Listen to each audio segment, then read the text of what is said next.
Bismillahirrahmanirrahim. Assalamualaikum warahmatullahi wabarakatuh.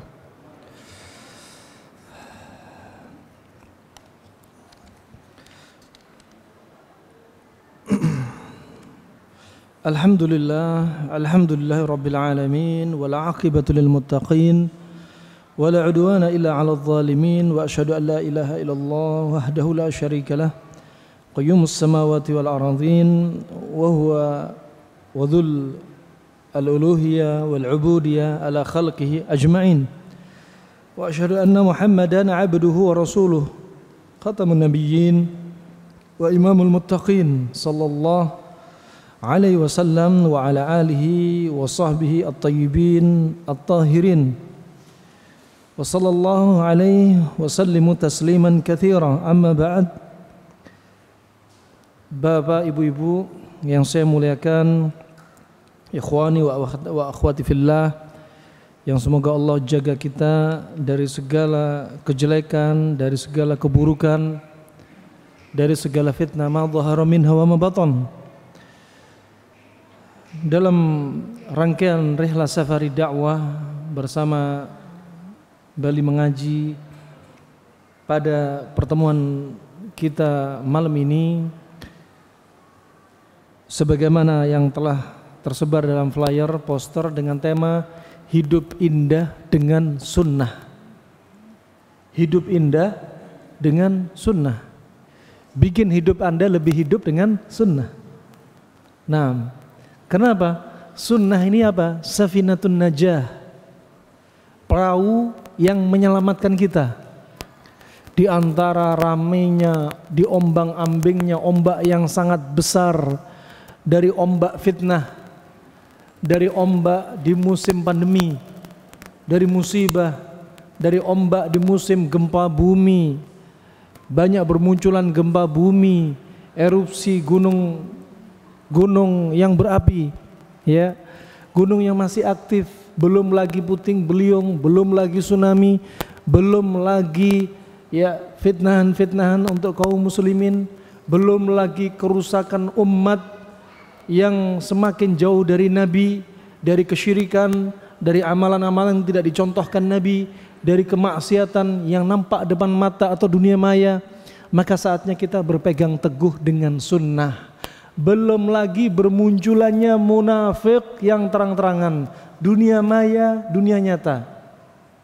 Ya, tatkala kaum muslimin tidak punya pegangan hidup, tatkala kaum muslimin tidak berpedoman dengan sunnah Nabi, tatkala kaum munafik ini menyemburkan racunnya, maka banyak kaum muslimin yang akan apa? Imannya menjadi down, imannya lagi ngedrop. Ya, makanya penting bikin hidup kita indah dengan sunnah. Tauhidnya indah, akidahnya indah, fikihnya indah, ibadahnya indah. Ya, ketaatan sama Allah juga indah. Barakallahu fikum. Farahimana wa rahimakumullah jami'an. Ucapan sudah menyebar, ya, fitnahan menyebar. Kalau kaum muslimin menerima berita dari media yang sudah bebas, dunia nyata yang semakin liberal, kita nggak berpegang dengan sunnah, hidup kita nggak jadi indah lagi, dipenuhi dengan gundah gulana. Ya, al-awam kal-hawam ta'ti bit-tawam. Mereka itu orang-orang awam yang tidak berpegang dengan sunnah seperti apa? Ular yang berbisa. Kalau ngomong, kalau bicara bisa nyemburin racun. Dibilang ya, di Bali ini, di baliknya ada orang yang pakaiannya picis-picis, 2 picis atau berapa picis. Sambil bikin video nih, orang-orang telanjang, lihat nggak diperkosa. Yang di pondok-pondok malah terjadi kasus pemerkosaan. Ini ucapan yang bahaya banget nih. Ya, disebutkan oleh Ibnu Qayyim rahimahullah, orang yang tidak beriman, iblis dan setan nggak butuh banyak tenaga. Kenapa? Mereka sudah sesat, sudah nggak beriman. Tapi untuk menyesatkan orang yang beriman, iblis lebih butuh tenaga. Mereka lebih cemburu dengan orang yang beriman. Dan yang digoda adalah orang-orang yang beriman, orang yang berpegang dengan sunnah. Ya, ketika yang digoda orang jahil, orang bahlul, ya, iblis, syaitan gak butuh banyak tenaga. Tapi kalau yang dicoba para penuntut ilmu, iblis dan setan butuh kuras tenaga untuk menyesatkan mereka, menjebloskan ke dalam kesyirikan. Gak bisa kesyirikan mau dijebloskan ke amalan kebedahan, gak bisa kebedahan mau dijebloskan ke dosa besar, gak bisa dosa besar mau dijebloskan ke dosa kecil yang diulang-ulang, gak bisa dijebloskan ke dosa kecil. Iblis cari jebakan lain, dia disibukkan dengan amalan-amalan yang mubah, sibuk dengan wisata, sibuk rekreasi, sibuk begadang, mubah. Iblis menjebak dari pintu yang mana bisa dimasukin. Tidak bisa dilalaikan dari perkara mubah. Iblis cari pintu yang keenam. Dibikin apa? Dibikin mereka itu apa? Lebih memilih amalan yang apa? Lebih rendah daripada amalan yang tinggi. Pinter caranya Iblis ada dimasukkannya. Dibikin seseorang rajin sholat malam. Malam sholat malam capek, subuhnya ketinggalan. Coba. Memilih yang sunnah sampai wajibnya teledor. Ini juga ya. Makanya ucapan-ucapan yang sangat bahaya, hati-hati. Ya, kalau kaum muslim tidak berpegang dengan sunnah, di antara ombak yang sangat besar akan memakan kaum muslimin. Nah, ada yang menjadikan ahlu sunnah, akhirnya kaum muslimin ikut menjadikan ahlu sunnah. Awam nas, kenapa? Karena sudah teracuni oleh media. Sedangkan kita nggak punya barometer untuk menyaring mana ucapan media yang baik, mana yang tidak baik. Nasallallahu. Para Allah, ucapan-ucapan yang viral ini, kalau kita nggak dibekali, apa tujuan mereka apa? Ingin mengeluarkan kita dari Islam. Itu paling rendah. Kemudian kalau Islam yang kuat, ingin mengeluarkan kita dari sunnah. Nah, itu juga mereka.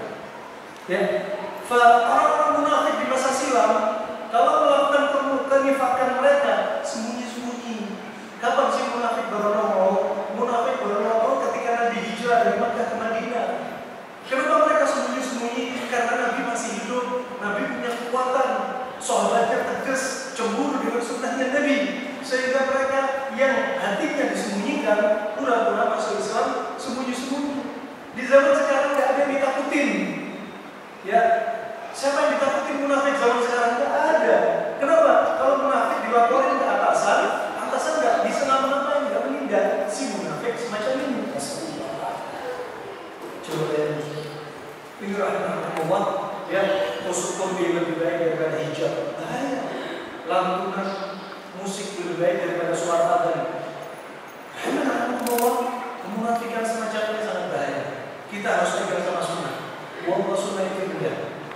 Mereka yang ucapan-ucapan mereka mencela Islam, ingin mengeluarkan orang Islam dari Islam, ini sesungguhnya nifaknya bukan lagi nifak amali, tapi nifaknya nifak i'tiqadi, terkait dengan keyakinan. Kalau nifak amalan, kita tidak ada bebas dari nifak kemunafikan amalan. Sampai Umar bin Khattab, sahabat Nabi Hudzaifah bin Yaman, punya data-data siapa saja orang munafik, dikabarkan Nabi SAW. Sampai Umar bertanya, ya Hudzaifah, apakah anakku masuk dalam daftar munafik? Saking takutnya. Para tabi'in juga bersaksi, aku tidak melihat berjumpa dari 30 sahabat yang aku temui kecuali mereka semua takut dengan kemunafikan. Ini apa? Nifak amali, ditakutin. Tapi kalau nifaknya nifak i'tiqadi, terkait dengan keyakinan dalam hati, maka kemunafikan dia bisa mengeluarkan dari Islam. Nah, sebagaimana disebutkan, tatkala ada seorang lelaki munafik dalam momen perang Tabuk, lelaki ini berkata di hadapan Auf bin Malik, sahabat Nabi. Kemudian laki-laki ini menceritakan, ya, ma ra'aitu mithla qurra'ina haula'i arghabu butunan arghabu lisana al-sinan wala ajban inda liqa'il adu. Kata orang laki-laki ini, orang laki-laki yang di hadapan Auf bin Malik ini adalah munafik. Dan dia menyebutkan kejelekan Nabi. Apa kata dia? Aku enggak melihat dari para pembaca Al-Quran yang dia ini perutnya lebih gendut, lebih gemuk, lebih gede perutnya, banyak makan. Dia lisannya paling pendusta. Tatkala perang dengan musuh, dia itu paling penakut. Siapa yang dimaukan orang ini? Rasulullah. Kemudian Auf bin Malik marah, dan kita harus marah. Ketika Islam dihina, tidak bisa diam. Kita harus cemburu. Ini marah karena Allah Subhanahu Wa Taala. Ini sunnah. Nah, kemudian apa kata Auf bin Malik? Ya, kata dia, kadzab, walakinnaka munafiq. Kamu pendusta, tapi kamu sebenarnya kamu adalah munafik. Aku akan kabarkan ini kepada Nabi. Dikabarkan berita ini kepada Nabi, Nabi nggak banyak bicara, langsung naik onta. Kemudian si munafik ini mengejar Nabi karena tahu Nabi marah, sampai orang munafik ini terjatuh berulang-ulang, ngejar Nabi, berjatuh, jatuh lagi, ngejar Nabi lagi. Nabi marah. Kemudian turunlah ayat ini. Wala in sa'altahum la yaqulunna innama kunna nakhudhu wa nal'ab. Ya, kalau kamu bertanya, seandainya kamu bertanya kepada mereka, mereka pasti berkata apa? Sesungguhnya kami ini apa? Hanya main-main. Menghina Rasulullah dibilang main-main bilangnya. Menghina syariat Islam main-main, bikin konten terang-terangan, orang berpakaian tapi telanjang, bahkan hampir telanjang, ya hanya berapa helai pakaian di tubuhnya, ya dengan sengaja. Ini bukan main-main, subhanallah. Ya, kemudian apa kata Rasulullah? Qul abillah wa ayatihi wa rusulihi kuntum tastahzi'un la ta'tadiru qad kafartum ba'da imanikum. Katakan, apakah dengan Allah, apakah dengan ayatnya, apakah dengan Rasulnya kamu menghina? Ya, gak ada udzur bagi kamu. Kamu itu sudah kafir setelah kamu beriman. Coba bayangin. Dia kafir setelah beriman. Artinya di sini juga dalil. Kalau ada orang mengucapkan asyhadu an la ilaha illallah wa anna muhammadar rasulullah, kemudian dia melakukan satu amalan yang mengeluarkan dia dari Islam, berarti dia bisa murtad. Apalagi nifaknya i'tiqadi, munafiknya keyakinan. Perbuatan seperti ini enggak muncul dari sekedar lisan atau tangan, tapi dari hati. Nasallahu al-afiyah. Coba. Ini Rasulullah marah, ini Rasulullah nih. Ya. Makanya Nabi juga mengingatkan dalam satu hadis dan diriwayatkan oleh Imam Bukhari. Kata Nabi SAW, innal abda la yatakallamu bil kalimah min ridwanillah la yulkilaha balan yarfa'uhu Allahu biha darajat. Kata Nabi apa? Sesungguhnya seorang hamba ketika dia berbicara dengan satu kata, yang satu kata ini menyebabkan Allah ridha dengan dia, padahal dia nggak pakai otak, tapi ucapannya langsung brojol, keluar begitu saja, keperucut gitu ya. Tapi apa? Ucapan ini ucapan baik, bikin Allah ridha, padahal nggak dipikir. Apa? Allah angkat derajat dia, bukan derajat satu, darajat. Subhanallah. Satu kalimat saja dari ucapan kita, Allah berikan dia derajat. Bukan satu derajat, bahkan darajat, banyak derajat. Sebaliknya, apa kata Rasulullah? Wa innal abda la yatakallamu bil kalimati min sakhatillah. Ya, barang siapa sesungguhnya ada seorang hamba yang berbicara dengan satu kata saja. Cukup satu kata. Bukan satu kalimat, satu kata. Ya, yang satu kata ini bikin Allah marah dan dia bicaranya nggak pakai otak. Ya, apa yang terjadi? Yahwi biha fi jahannam. Allah akan geret dia, masukkan ke jahannam. Hati-hati. Ya, hati-hati. Kalau ada saudara kita memelihara jenggot, jangan bilang teroris. Kalau ada saudara kita memelihara jenggot, jangan bilang kambing. Kalau ada saudari kita pakai cadar, jangan bilang ninja. Kalau ada saudari kita pakai cadar, jangan bilang ketombean, rambutnya rontok. Kalau ada saudara kita celananya di atas mata kaki, jangan bilang kebanjiran. Bisa jadi satu kata ini nggak dipikir sama dia, bikin Allah marah. Subhanallah. Allah giring dia ke jahanam. Bayangin. Sunnah, jangan dibilang ini kan hanya sunnah.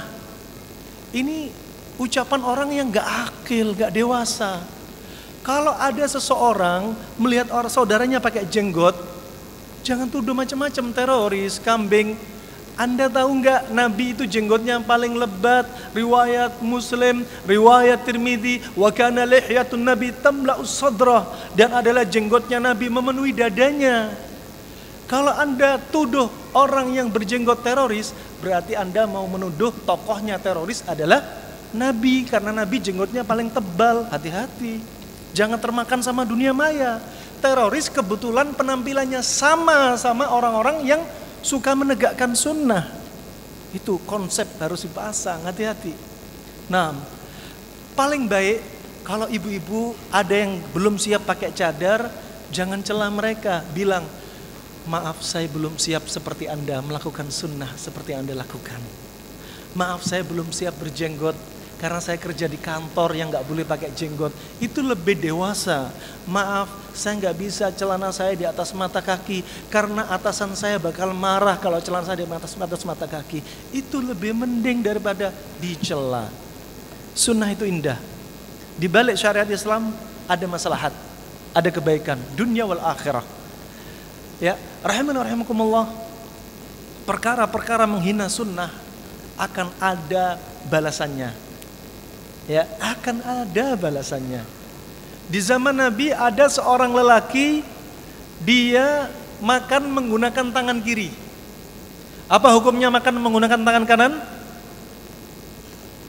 Apa hukumnya tangan kanan untuk makan? Hukumnya apa? Sunnah. Sunnah yang artinya wajib. Nah, sunnah itu jangan diartikan kalau diamalin dapat pahala, kalau ditinggalkan berdosa. Nggak itu saja, jangan dibikin seperti kata dalam tempurung. Sunnah itu ada wajib, ada sunnah muakkadah, ada sunnah mustahabbah. Seperti makan pakai tangan kanan, sunnah yang artinya wajib. Ya, seperti ibadah umroh, manasiknya, haji, manasiknya harus seperti yang diajarkan Nabi. Itu sunnah. Khudhu anni manasikakum, ambillah dariku cara bermanasik. Ini sunnah yang artinya wajib. Kalau cara manasik kita nggak seperti cara Nabi, ya nggak diterima haji dan umrohnya. Ini sunnah artinya wajib. Ya, kemudian ada sunnah artinya sunnah mustahabbah, sunnah muakkadah, sunnah yang ditekankan, sunnah yang ditekankan. Ya, misalkan seperti ada yang berpendapat sholat 2 rakaat sebelum fajar, misalkan. Khilaf antara wajib dan sunnah muakkadah. Ditekankan. Ya, ada sunnah yang artinya mustahabbah. Kalau diamalin dapat pahala, kalau ditinggalin enggak dosa. Wah, ini arti sunnah itu luas. Jangan dibatasi cuma kalau dia lakukan dapat pahala, kalau ditinggalin enggak berdosa. Luas. Barakallahu fikum. Fa sunnah makan pakai tangan kanan hukumnya apa tadi? Sunnah yang artinya wajib. Fa orang yang makan di hadapan Nabi, dinasihatin Nabi, kul biyaminik, makan pakai tangan kanan kamu.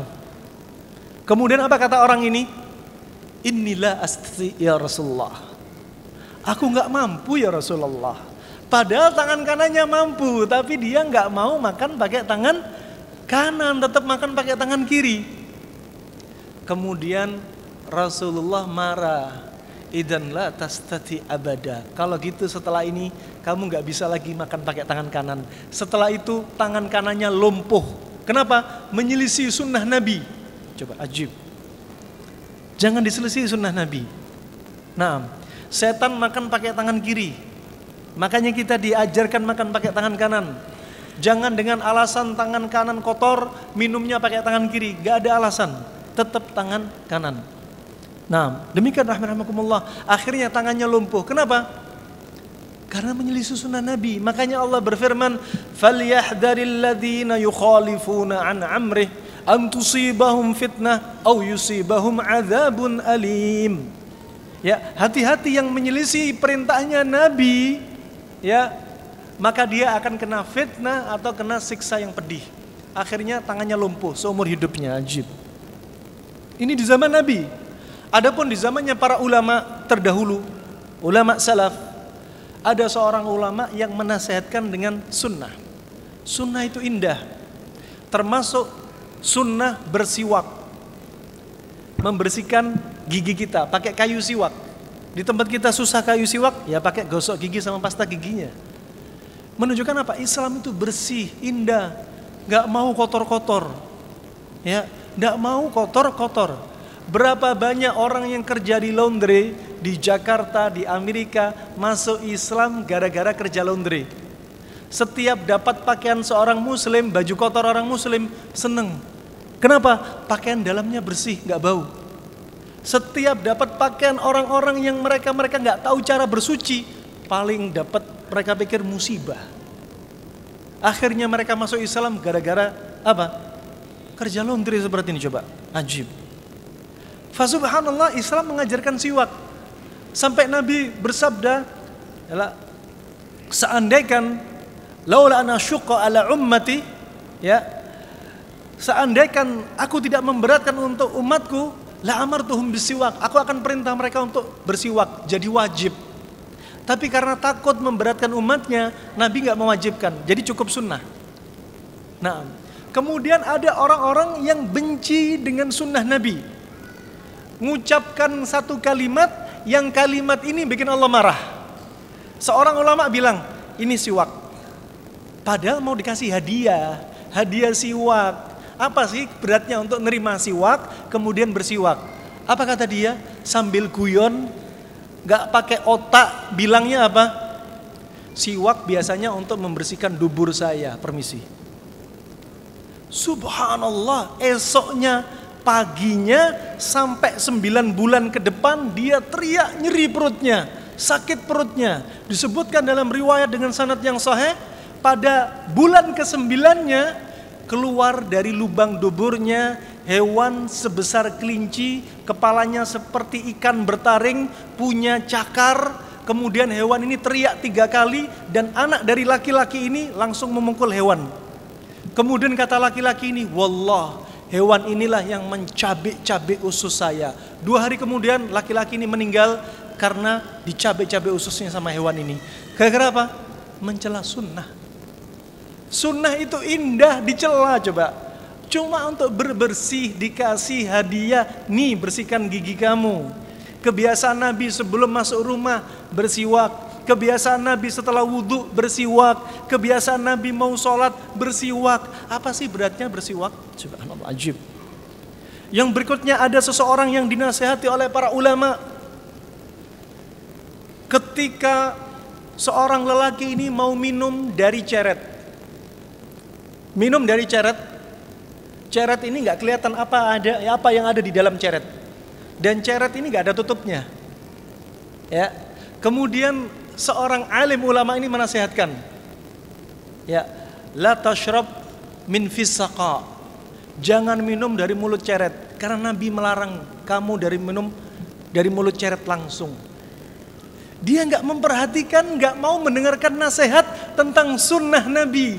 Padahal indah, kita dilarang minum dari mulut ceret. Kenapa? Karena ceret itu bisa masuk kalajengking, bisa masuk lipan, bisa masuk cicak, bisa masuk lalat, bisa masuk hewan-hewan yang mengerikan. Dan dia nggak dengarkan nasihat seorang alim tentang bahayanya menyelisih sunnah.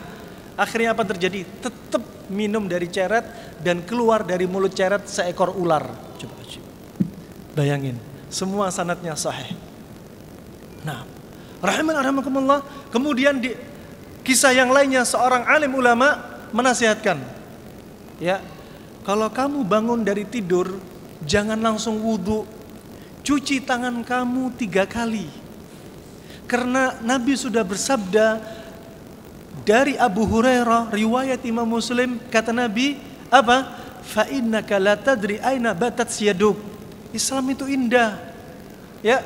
Karena kamu nggak tahu di mana tangan kamu semalam itu tidur.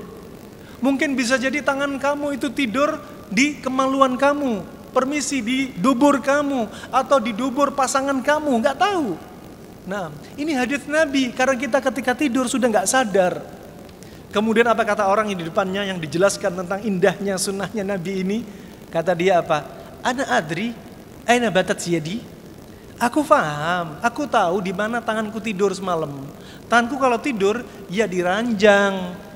Coba, ucapan ini kalau kita lihat sebenarnya nggak seberat seperti ucapan ketika bikin konten di belakangnya ada orang berpakaian cuma berapa pieces. Ya, nggak separah itu. Ini ucapan yang kalau kita lihat nggak separah itu. Fa subhanallah, dia ngentengin sunnah Nabi. Ajib, ngentengin sunnahnya Nabi. Ya, kata dia, aku tahu di mana tanganku bermalam.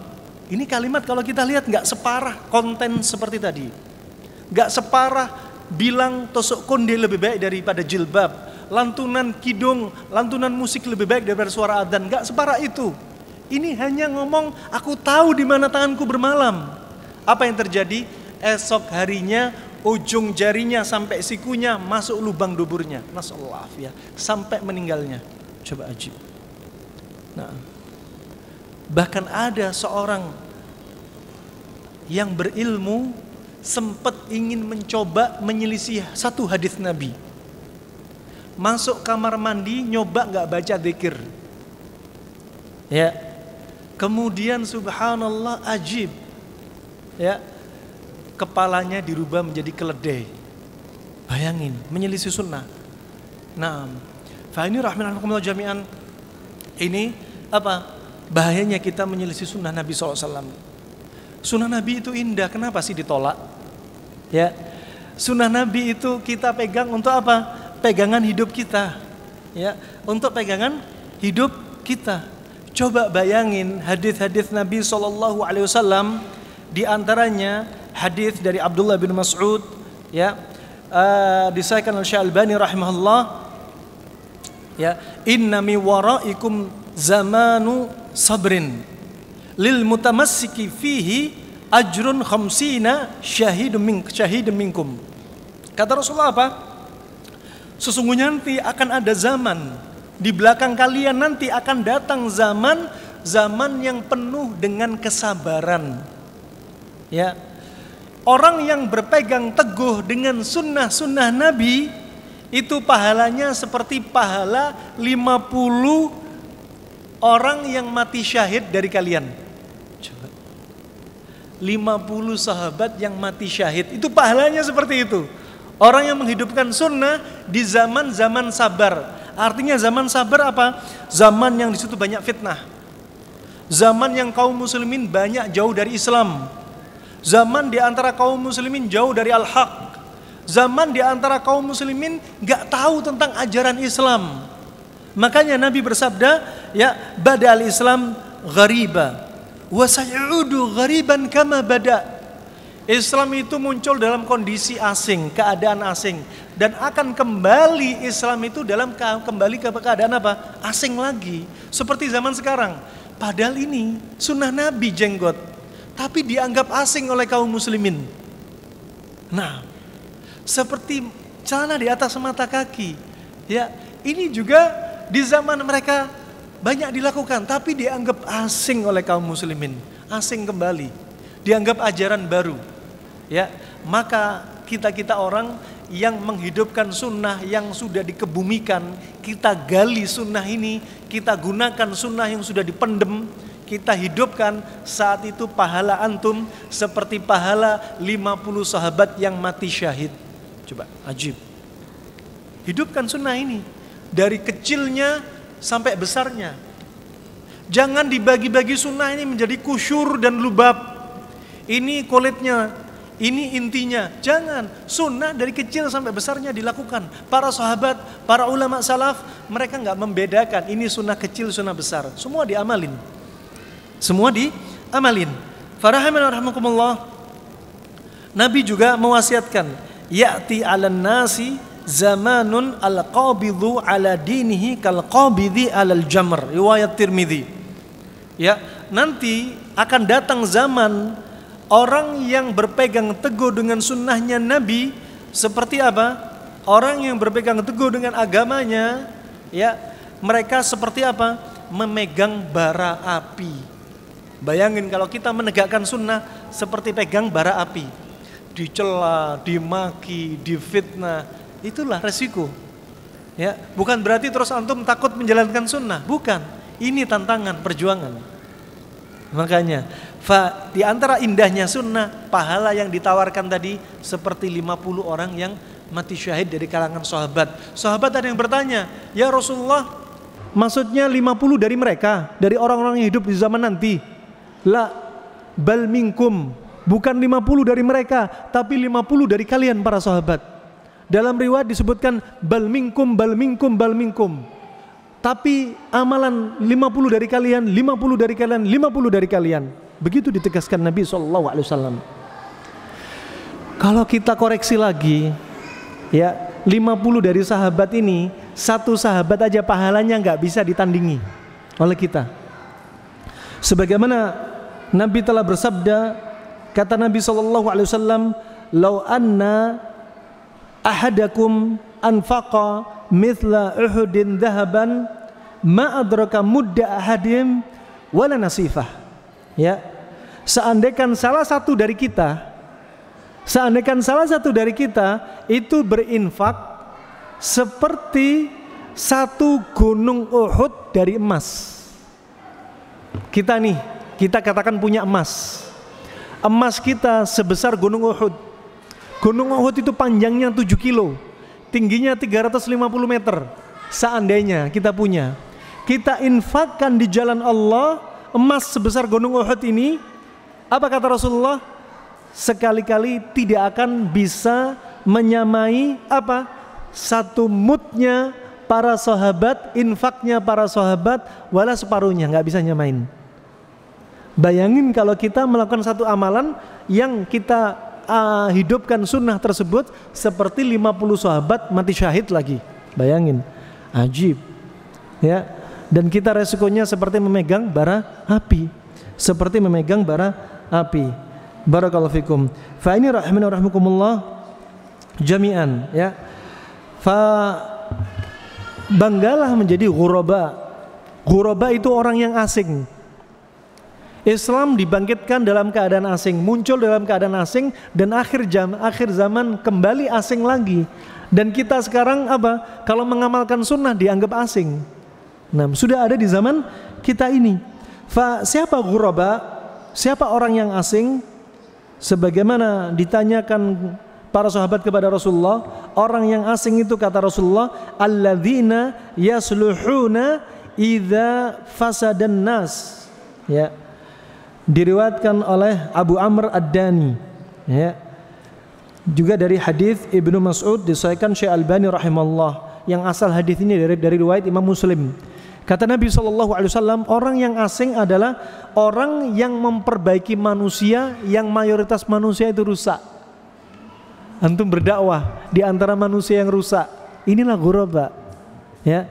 Inilah orang-orang yang asing. Barakallahu fikum. Nah, sekarang muncul ya Allah fitnahan, menjelekkan Islam. Orang Islam sendiri menjelekkan Islam nggak akan muncul kecuali dari munafik. Nggak akan muncul dari nifak amali, pasti muncul dari nifak i'tiqadi. Kalau ini hidup di zaman Nabi, orang yang munafiknya i'tiqadi, udah selesai, karena sudah dianggap kafir. Naam. Fa ini rahimakumullah jami'an. Fa banggalah Anda sebagai seorang muslim, Anda yang menghidupkan sunnah Nabi SAW. Agama mana yang mengajarkan tata cara masuk kamar mandi? Agama mana yang mengajarkan cara hubungan intim dan doanya? Agama mana yang mengajarkan cara makan pakai 3 jari? Agama mana yang mengajarkan cara makan duduk sesuai yang diajarkan Nabi SAW? Itu menunjukkan indahnya. Semua ada hikmahnya. Kenapa Nabi nggak menganjurkan makan sambil berdiri? Kenapa makan sambil duduk? Dibahas hikmahnya apa? Kalau makan sambil berdiri, usus lebih tegang, lebih lurus, sehingga makanan yang turun atau minuman yang diminum langsung turun dengan kecepatan drastis. Dan ini nggak direkomendasi dalam kedokteran klasik Arab. Makanya duduk. Kemudian kenapa ketika makan pakai 3 jari dibahas indahnya sunnah? Karena makan 3 jari adalah yang masuk ke dalam mulut, makanannya nggak terlalu berjubel, juga nggak terlalu sedikit, sedang-sedang saja. Makan pakai 5 jari seperti kebiasaan orang yang tamak dan rakus. Makan pakai 1 jari seperti kebiasaan para raja yang sombong. Makanya Nabi mengajarkan makan pakai 3 jari. Nah, subhanallah, kenapa ketika Nabi kita lihat tidurnya miring ke kanan, nggak miring ke kiri? Kenapa nggak terlentang? Kenapa nggak telungkup? Tidur telungkup seperti tidurnya para penghuni jahanam. Tidur miring ke kanan biar kalau dia tidur nggak terlalu lelap. Tidur miring ke kiri disebutkan karena miring ke kiri bakal neken jantung sehingga tidurnya akan semakin dalam. Subhanallah, ajib. Ketika tidur miring ke kanan ternyata tulang punggung jadi lurus. Coba. Ini Islam itu indah, sangat indah. Naam. Ini rahimahumullah. Begitu pula ya, olahraga kesukaan Nabi ada dibahas oleh para ulama. Olahraga kesukaan Nabi rata-rata enggak menyebabkan jantung aritmia. Naam. Ini harus kita tadabburi. Islam itu indah. Nah, Islam itu indah. Dengan indahnya Islam kita dapat pahala menjalankan sunnah, menegakkan sunnah, pahala yang sangat azim. Nah, barakallahu fikum. Ini rahimakumullah jami'an. Sunnah secara bahasa adalah at-tariqah was-sirah. Secara bahasa sunnah itu tariqah, jalan. Sirah, perjalanan. Ya. Dan sunnah itu bisa berarti sunnah yang baik atau sunnah yang buruk. Makanya Nabi SAW bersabda, "Man sanna fil islami sunnatan hasanatan falahu ajruha wa ajru man amila biha wa man sanna sunnatan sayyi'ah fa alaihi wizruha wa wizru man amila biha." Riwayat Imam Muslim. Ini sunnah secara bahasa, sunnah secara istilah. Sunnah ya, barang siapa yang memulai menjalankan dalam Islam sunnah kebaikan, maka orang yang mencontoh dia ya, pahalanya juga ngalir kepada orang yang mengajarkannya kebaikan tersebut ya, tanpa mengurangi pahala orang yang menjalankannya. Sebaliknya kalau dia mencontohkan contoh yang buruk, pahalanya orang yang mencontohkan juga demikian. Kalau dia bikin postingan video-video yang dia mengajak kepada kejelekan, mengajak untuk murtad, mengajak untuk menjadi orang munafik, maka pahala orang yang jadi ragu dengan agama Islamnya, akhirnya dosanya ngalir kepada orang yang bikin konten tersebut. Nasallahu afiyah. Fa ini rahimakumullah jami'an. Sunnah yang datang dari Nabi, yang diajarkan dari Nabi SAW, bisa dari ucapan, bisa dari perbuatan, bisa dari takrirnya Nabi, sifat Nabi, khalqiyahnya Nabi, bisa khulqiyah, bisa akhlaknya, bisa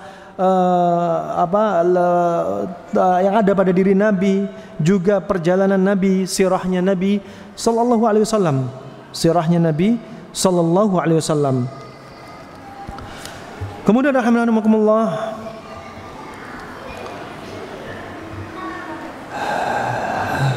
Imam Al-Auza'i sudah berwasiat, isbir nafsak ala sunnah waqif haitsu waqafal qaum wa qul bima qalu wa kuffa amma kaffu anhu wasluk sabila salafik as-salih fa innahu yas'aka ma wasa'ahum. Kata Imam Al-Auza'i, sabarkan diri kamu di atas sunnah ya, dan waqif haitsu waqafal qaum, dan bersikaplah kamu sebagaimana kaum bersikap, yaitu apa? Para ulama salaf dari kalangan para sahabat dan tabi'in dan tabi'ut tabi'in. Kita bersikap sebagaimana mereka bersikap ya, dan ucapkanlah sebagaimana mereka berucap, dan tahanlah diri kamu sebagaimana mereka menahan dirinya dari perkara-perkara maksiat dan kesyirikan dan apa? Segala amalan yang tidak diajarkan Nabi SAW, dan tempuhlah jalan mereka orang-orang yang saleh. Ya, tempuhlah jalan mereka orang saleh dan berusahalah seperti usaha mereka. Juga dia berkata, alaika bi athari min salaf wa in rafadhakan nas wa iyyaka wa ara ar-rijal wa in zakhrafu laka al-qaul, kata beliau, hendaknya kalian memegang atharnya para salaf. Siapa itu salaf? Para sahabat radhiyallahu anhum ajma'in, tabi'in, tabi'ut tabi'in. Mereka adalah para pendahulu. Kita hendaknya apa? Ambil pelajaran dari mereka. Ya, ambil pelajaran dari mereka. Kalau manusia menolak, gak setuju seperti sikap kita, yang kita mengambil sikap sebagaimana para sahabat bersikap, para tabi'in bersikap, walaupun manusia menolak, tetap teguh di atas pendirian kita. Toleransi itu ada batasnya. Kalau mau bilang mana dalilnya toleransi dari Al-Quran, gak boleh toleransi seperti ucapan ini dan itu gak boleh, mana dalilnya? Ini karena orang gagal paham. Ya, karena dia gagal paham. Ya, makanya di antaranya Nabi bersabda, man tashabbaha biqaumin fahuwa minhum. Barang siapa menyerupai suatu kaum, maka dia termasuk golongan tersebut. Kalau kita ucapkan selamat kepada mereka, berarti kita seperti mereka, menyetujui akidah mereka, ya, menyetujui bahwasanya Allah punya anak, menyetujui bahwasanya Allah punya istri. Nas'alullah al-afiyah. Maka ini resiko yang bahaya. Nah, resiko yang bahaya sekali dari ucapan ini. Kalau bikin Allah marah, nas'alullah al-afiyah, ya, habis sudah urusan. Nah, barakallahu fikum. Nah, dan hati-hati kalian dari apa? Ucapan pendapat manusia. Makanya kalau ditanya, semua aliran ditanya, apa dasar agama kamu? Kami Al-Quran dan Sunnah. Semua pasti jawab gitu. Yang membedakan dengan Ahlu Sunnah satu, kami memegang Al-Quran dan Sunnah dengan pemahaman salaful ummah. Itu baru. Kenapa? Jangan ara'ur rijal. Jangan Al-Quran dan Sunnah sesuai dengan pendapat ustadz saya, Al-Quran dan Sunnah sesuai dengan pendapat panutan saya. Bukan. Sesuai dengan pendapat para ulama salaf radhiyallahu anhum ajma'in, dari para sahabat, dari tabi'in, tabi'ut tabi'in. Itu yang membedakan. Bukan ara'ur rijal. Kalau menurut kami syariat ini gak masuk akal, kalau menurut kami syariat ini gak cocok di zaman kita. Syariat mau dicocok-cocokin sama zaman. Harusnya zaman yang harus dicocokkan dengan syariat. Nah, wa in zakhrafu lakal qaul, hati-hati walaupun mereka memperindah ucapan mereka, tapi intinya menjerumuskan kita kepada kesesatan, kepada keraguan Islam, udah gak usah ikutin mereka. Nah, barakallahu fikum. Adzan jam berapa? Belum. Taib. Kemudian rahimakumullah, Nabi juga berwasiat agar kita tetap istiqamah di atas ajarannya. Ya, kata Nabi apa? Alaikum bisunnati wa sunnatul khulafa ar-rasyidin. Hendaknya kalian perhatikan dan pegang sunnahku dan sunnahnya para khulafa ar-rasyidin al-mahdiyyin min ba'di, yang Allah beri petunjuk mereka setelahku, kata Rasulullah. Addu 'alaiha bin nawajid. Kata Rasulullah apa? Gigitlah sunnah ini dengan gigi geraham, bukan gigi seri. Gigi geraham menunjukkan apa? Saking kuatnya. Kalau antum punya pendirian di atas sunnah, gigit kuat-kuat, jangan dilepas. Apalagi di musim fitnah, di musim kaum muslimin banyak apa? Terombang-ambing. Di musim musuh-musuh Allah, baik musuh Allah yang tidak beriman kepada Allah dan Rasulnya, ada kalangan munafiknya sedang banyak menghembuskan racun-racunnya. Saatnya kita gigit sunnah kuat-kuat. Kalau kita nggak ada pegangan, nggak ada yang digigit, ya bahaya. Kita bisa termakan oleh apa? Ucapan-ucapan mereka. Wa iyyakum wa muhdatsatil umur. Hati-hati kalian dari perkara-perkara yang dibikin-bikin, perkara baru yang tidak diajarkan Nabi. Coba, Nabi dari dulu loh ya, sudah ngingetin ya. Dalam hadis ini sudah diingetin oleh Nabi, hati-hati kalian dari perkara-perkara baru dari urusan agama yang nggak diajarkan Nabi. Berarti apa? Nggak boleh sama Nabi. Ada acara-acara yang nggak diajarkan Nabi, itu nggak boleh. Bahkan nanti apa ancamannya? Termasuk orang yang ditolak untuk minum telaganya Nabi. Ada orang mau minum telaganya Nabi sebelum melewat Shiratal Mustaqim, ada yang ditolak. Ya, sampai Nabi saking sayangnya sama umatnya, hum ummati, itu umatku, kenapa ditolak minum telagaku? Dijawab sama penjaga telaga, innaka la tadri ma qad ahdatsa ba'da qad badalu wa ghayyaru. Ya Muhammad, kamu nggak tahu sepeninggal dirimu ada umatmu yang merubah-rubah ajaran ini. Nah, qad badalu wa ghayyaru. Agama kamu sudah ditambah dan dikurangi. Dari perbuatan syiriknya, dari perbuatan amalan-amalan yang nggak diajarkan Nabi. Coba, resikonya apa? Nggak minum telaganya Nabi. Padahal telaganya Nabi minum sangat manis. Orang yang minum telaga Nabi nggak pernah haus selamanya. Telaganya Nabi warnanya putih seperti susu. Ya, telaganya Nabi, masya Allah, bejananya, gelasnya seperti nujum fis sama, seperti bintang di langit. Telaganya Nabi seperti perjalanan, ya, yang sangat jauh sekali, semuanya rata ini. Masiratus syahr, sebulan perjalanan. Naam. Dan subhanallah sangat nyesel kalau nggak minum telaganya Nabi SAW. Dan orang yang pertama kali minum telaganya Nabi, kata Rasulullah, siapa? Ahlul Yaman, penduduk dari Yaman. Bukan orang Indonesia, bukan orang Saudi, bukan orang Amerika, tapi penduduk dari Yaman. Juga bukan penduduk dari Bali. Ya. Penduduk dari Yaman. Anak nggak tahu kalau keturunan Yaman, nggak tahu ya. Nah, yang di Indonesia ini. Fa ini rahimahumullah, ya. Maka kata Rasulullah apa? Fa inna kulla muhdatsatin bid'ah. Segala amalan baru dalam agama itu adalah bid'ah. Istilah bid'ah itu dari Nabi. Barakallahu fikum. Bukan dari ustadz-ustadz yang ngajar antum, tapi dari Nabi. Makanya kalau dengar nasihat jangan suka baper. Kalau baper, dikit-dikit bid'ah. Ya sudah, kalian kemana-mana naik onta lah. Kan nggak ada di zaman Nabi mobil. Kalian nggak usah pakai kipas angin, nggak usah pakai AC, pakai kipas gini aja. Kan nggak ada di zaman Nabi. Kalian nggak usah pakai HP, kan nggak ada di zaman Nabi. Ini orang baper nih, ya. Yang dimaksudkan Nabi adalah amalan baru dalam perkara agama. Adapun perkara dunia, Nabi mempersilahkan. Sampai kata Nabi apa? Antum a'lam bi umuri dunyakum. Kalian lebih paham tentang urusan dunia kalian. Urusan agama kembali kepada Nabi. Ada juklaknya untuk ibadah dari A sampai Z. A sampai I atau Z? Nah, ada juklaknya. Ada aturannya untuk kita ibadah.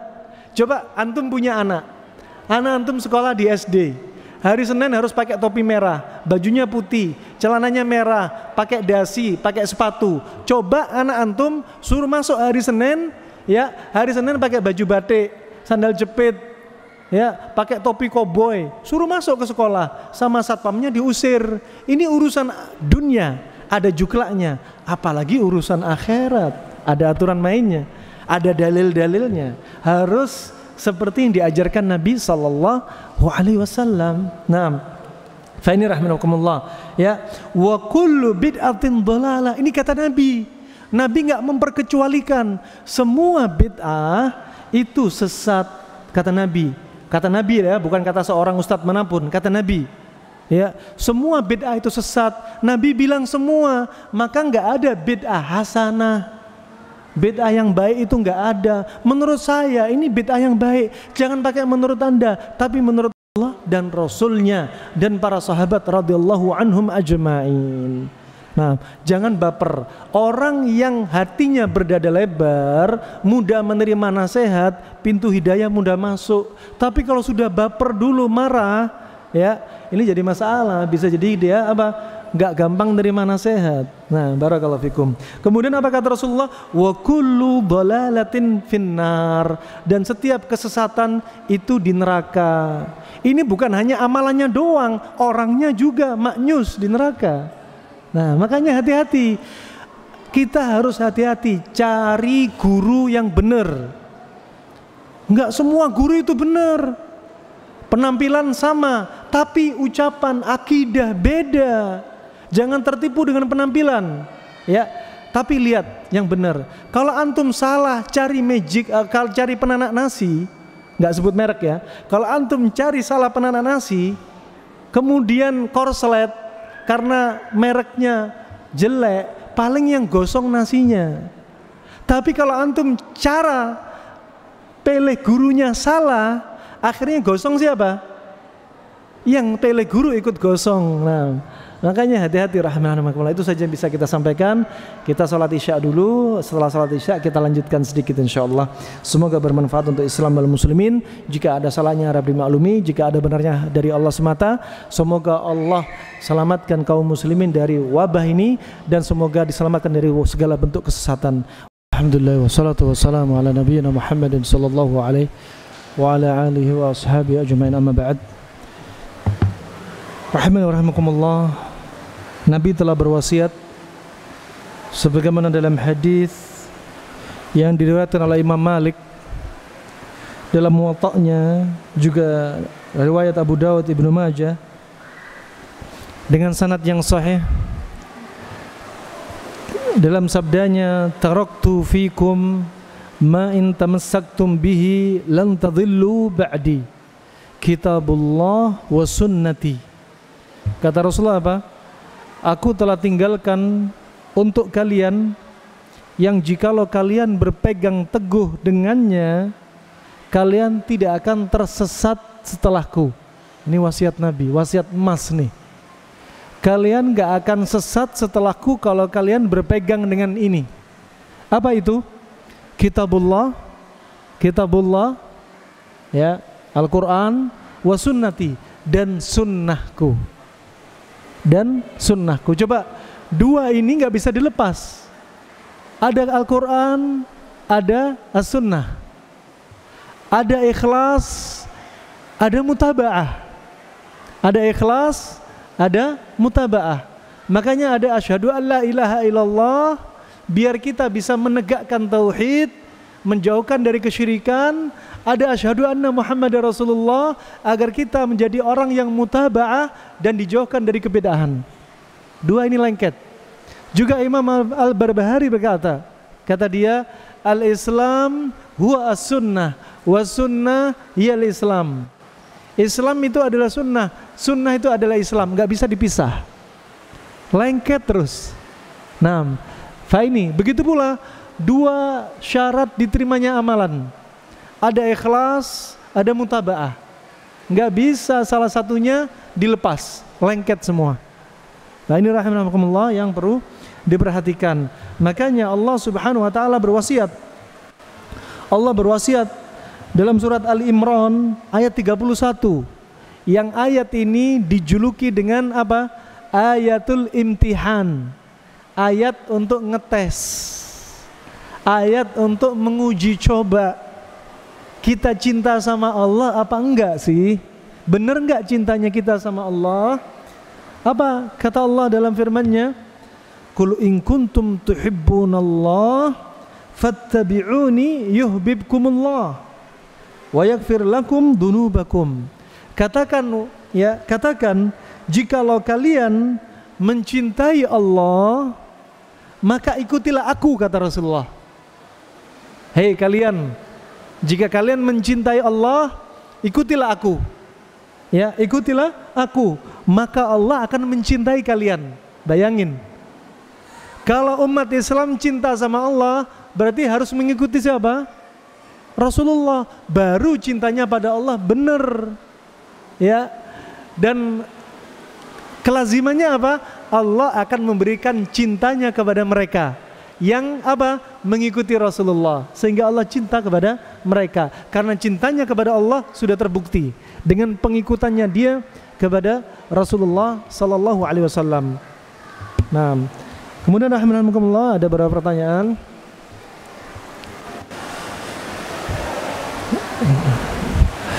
Pertanyaannya, bagaimana cara agar anak mau makan menggunakan tangan kanan? Ya. Rahimana rahimakumullah, inilah setan. Kalau antum perhatiin, anak itu sudah dikasih tangan kanan, dia kadang pindah ke tangan kiri. Kenapa? Anak kita sedang diganggu sama setan. Setan selalu berusaha apa? Mengalihkan dari tangan kanannya untuk dipindah tangan kiri. Karena anak kita nggak punya benteng dari gangguan setan. Makanya tarbiyah bukan dari ketika anak lahir. Tarbiyah dari apa? Dari kita cari istri yang salehah. Kemudian tarbiyah berikutnya ketika bikin anak, ketika suami istri hubungan intim, baca zikirnya. Apa zikir ketika sebelum hubungan intim? Apa? Allahumma inni a'udzubika minal khubsi wal khaba'ith. Nah, ini bukan masuk kamar mandi, Mas. Ini masuk yang lain gitu. Nah, Allahumma jannibna syaitan wa jannibi syaitan ma razaqtana. Yang baca itu si suami, bukan istri. Baca doa ini. Jangan sampai antum sudah gede, sudah punya anak banyak, sudah punya cucu, nggak tahu zikir ini. Jangan sampai. Ya, harus hafal. Ya.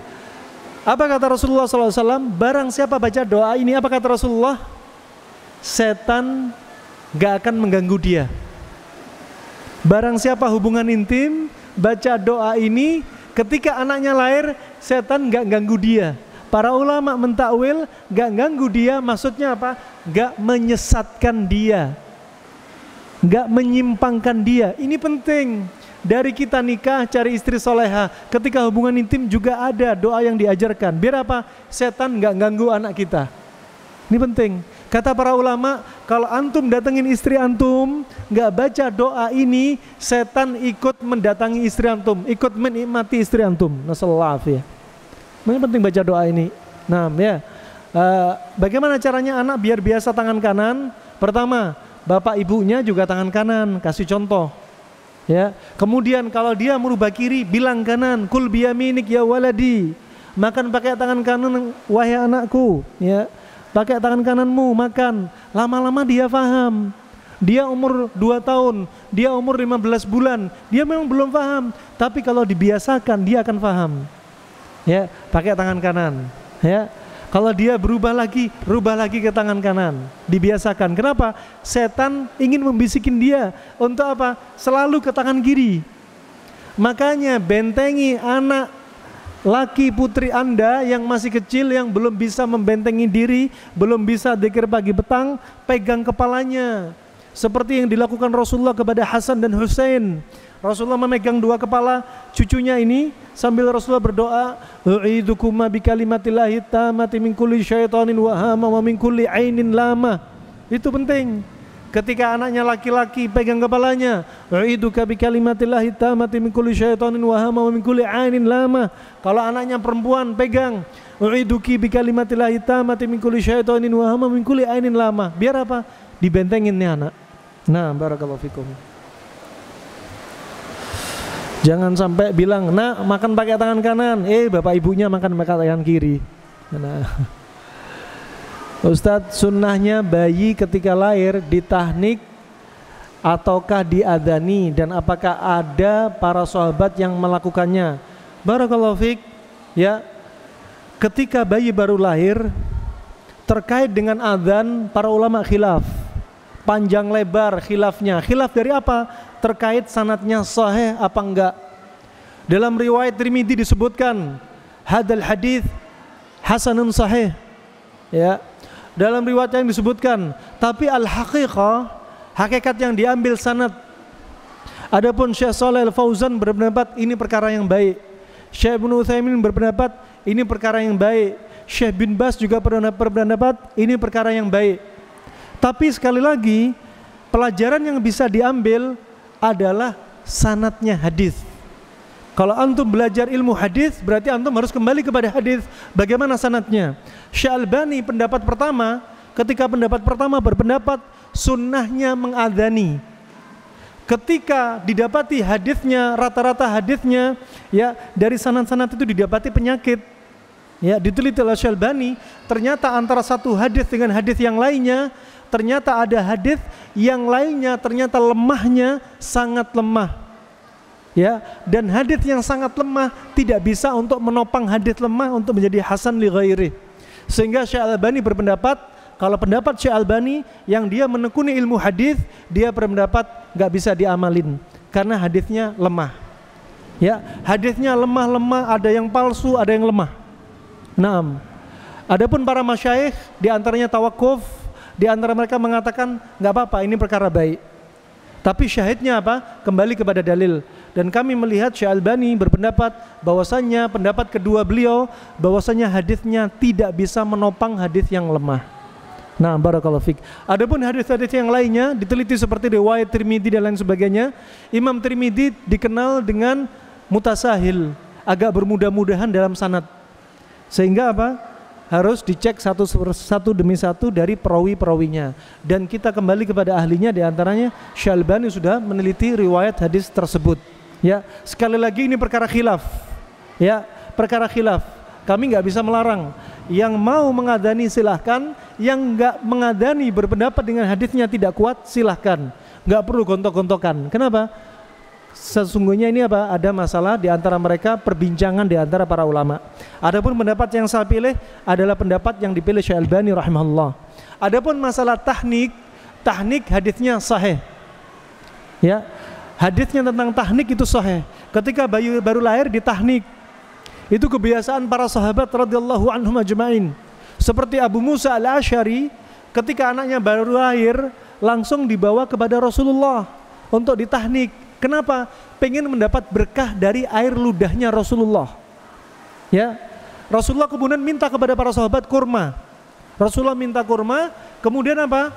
Dimamah oleh Rasulullah, dan kurma tadi bukan dimasukin semua ke mulutnya bayi, bukan. Sebagian saja, kemudian kata Al-Hafidz Ibnu Hajar, dioles-oleskan ke langit-langit mulut bayi, ke lidahnya, ke gusi-gusinya. Itu. Hikmahnya apa? Yang pertama hikmahnya biar mulut, lidah, gusi siap untuk menghisap puting susu ibu. Itu satu. Kedua, hikmahnya apa?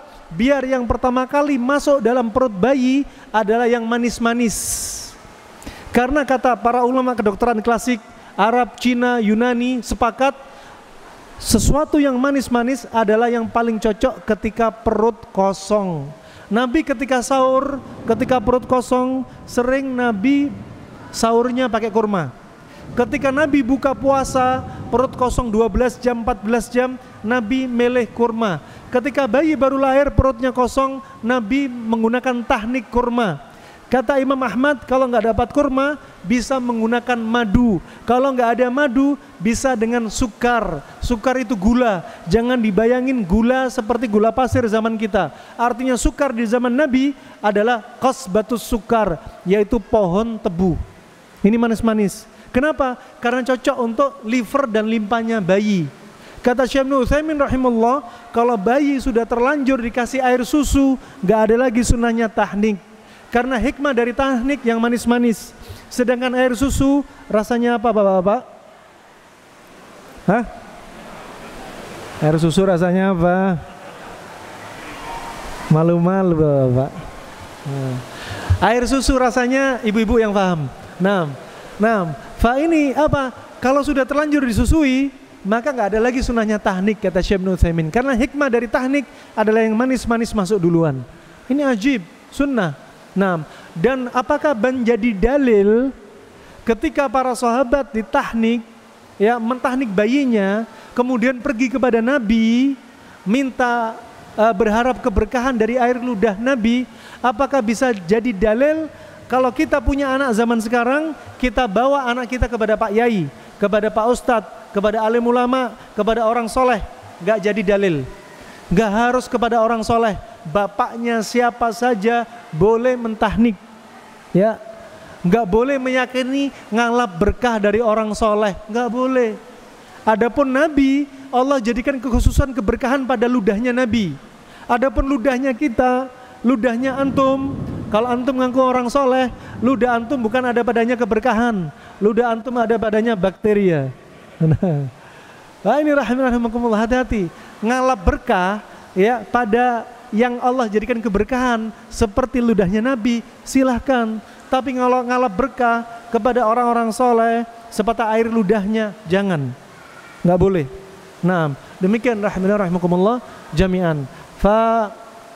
Ya, tahnik ini apa? Para sahabat diantaranya ketika bayi baru lahir dibawa ke Rasulullah, satu ditahnik, kedua dikasih nama, memberikan nama sunnahnya di hari pertama atau hari ketujuh. Hari pertama seperti yang dilakukan Nabi, kemudian Nabi memberikan bayinya Abu Musa al-Asy'ari, Abdullah bin Qais dengan nama Ibrahim, dan kemudian Nabi mendoakan kebaikan kepada anaknya Abu Musa al-Asy'ari. Nah, bagaimana hukum jika menggunakan GoPay tapi tidak memanfaatkan diskonnya? Nah, kita hanya untuk alat sah-sah saja, boleh-boleh saja. Nah, boleh-boleh saja. Wallahu a'lam bishawab. Insyaallah itu cukup insyaallah. Nah, wah ini tentunya dibahas oleh mereka ya, ustadz-ustadz yang ahli fikih. Mereka juga masya Allah ada perbincangan, ada yang membolehkan, ada yang nggak membolehkan. Lihat kalau ada dua akad, ya kalau ada satu akad nggak ada syubhat. Kalau ada dua akad ini masalah. Nah, diantaranya ada yang melarang ya dengan dua akad ini. Pilih jalan yang paling aman, jauh dari syubhat, jauh dari syubhat ya. Kalau GoPay ini pakai dua akad, ya sudah jangan pakai GoPay. Nah, kalau kita pengen apa? Lepas dari syubhat. Wallahu a'lam bishawab. Nah, wallahu a'lam bishawab. Ada yang lainnya? Ada yang lainnya? Cukup insyaallah. Cukup, kita cukupkan sampai di sini. Semoga bermanfaat ya. Sekali lagi kalau ada salahnya tentunya dari keterbatasan ilmu saya dan dari gangguan syaitan, dan sebaik-baik orang yang bersalah bertobat kepada Allah Subhanahu wa ta'ala. Jika ada benarnya dari Allah semata ya. Semoga Allah berikan taufik kepada kita semua, kemudian untuk selalu menuntut ilmu, kemudian untuk istiqomah, dan kemudian untuk meninggal di atas kalimat tauhid la ilaha illallah. Itu saja yang bisa kami sampaikan. Wabillahi taufik wal hidayah. Subhanakallahumma bihamdik asyhadu an la ilaha illa anta astaghfiruka wa atubu ilaik. Wassalamualaikum warahmatullahi wabarakatuh.